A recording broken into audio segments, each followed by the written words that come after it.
अजित पवार यांचा सर्वात विश्वासू आणि आक्रमक आमदारांपैकी एक मानले जाणारे अमोल मिटकरी आता नाराजीचा सूर दाखवत आहेत। मुझे मिटाने की इतनी जल्दी क्या थी, थोडा वक्त देते मैं खुद ही राग बन जाता, हे ट्विट केल्यानंतर त्यांनी माध्यमांसमोर संवाद साधलाय। अमोल मिटकरी ज्याप्रमाणे त्यांच्या पक्षाला एक्सपोज करतायत त्यानुसार त्यांची नाराजी ही उघड झाली आहे। विधान परिषदेतून त्यांना संधी न मिळाल्या कारणाने त्यांनी पक्षातील बरेच गुपित देखील बाहेर काढलेले आहेत। आता या सगळ्यात ते काही वेगळा निर्णय घेत आहेत का असा देखील प्रश्न निर्माण होतोय। या व्हिडिओच्या माध्यमातून मिटकरी यांच्यासोबत नेमकं काय घडलंय, त्यावर त्यांची काय प्रतिक्रिया आहे आणि मिटकरी कसा दुसरा निर्णय घेऊ शकतील हे सगळं काही या व्हिडिओच्या माध्यमातून जाणून घेऊया। दरम्यान तुम्ही चॅनलवर नवीन आलाय तर लगेच सबस्क्राइब करा प्राईम टाइम महाराष्ट्राला, कारण असे राजकीय घडामोडी आणि घडामोडींमागील राजकारण आम्ही नेहमी तुमच्यासाठी घेऊन येत असतो। माझं नाव ओमकार साळवी आणि या विषयाला आपण सुरुवातीपासून सुरू करूया।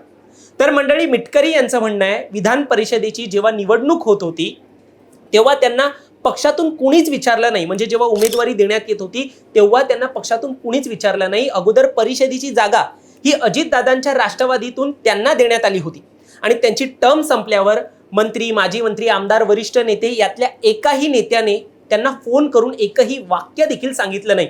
त्यांची जागा ही दुसऱ्या नेत्याला देण्यात आली आहे किंवा तसा निर्णय होतोय हे देखील सांगितलं नाही।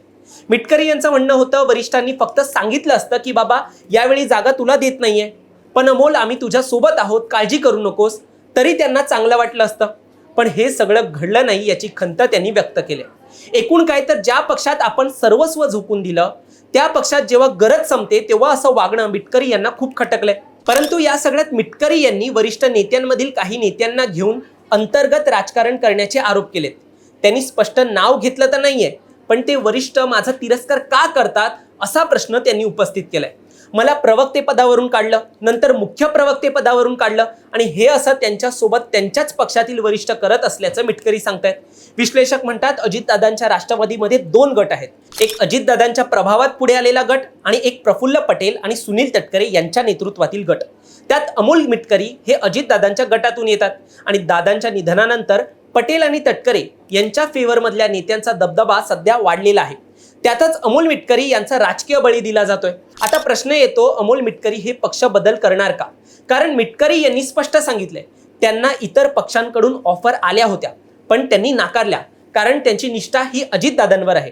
आता दादांच्या निधनानंतर अमोल मिटकरी यांना पक्षात अस्तित्व टिकवून ठेवण्यास संघर्ष करावा लागतोय आणि त्यात आपण कित्येक वेळा अमोल मिटकरी यांचे शरद पवारांच्या राष्ट्रवादीच्या नेत्यांसोबत घनिष्ठ संबंध असल्याचे पाहिलंय। तुम्हाला या बाबतीत उदाहरण द्यायचं झालं तर विधान परिषदेमध्ये टर्म संपण्या अगोदर अर्थसंकल्प अधिवेशन भरलं होतं। आपण स्वतःच्या डोळ्यांनी पाहिलंय, जेव्हा शरद पवारांच्या पक्षातील नेते दादांच्या अपघाताबद्दल मुद्दा उचलायचे तेव्हा त्यांच्या बाजूला जाऊन अमोल मिटकरी उभे राहायचे। दादांच्या अपघाताचा मुद्दा त्यांनी शरद पवारांच्या राष्ट्रवादी सोबत जाऊन मांडलाय। शशिकांत शिंदे तर कधी रोहित पवार यांच्या बाजूला जाऊन त्यांनी या सगळ्या बाबतीत बाईट दिलेत। जेव्हा शरद पवार यांच्या खासदारकीचा फॉर्म घ्यायला सुप्रिया सुळे हे अधिवेशनात आले होते, अर्थसंकल्पीय अधिवेशन जेव्हा होतं तेव्हा सुप्रिया सुळे तिकडे आले होते, तेव्हा तर याच अमोल मिटकरी यांनी सुप्रिया सुळे यांच्याकडून त्यांच्या पाठीमध्ये कौतुकाची थाप ठोपवून घेतली होती।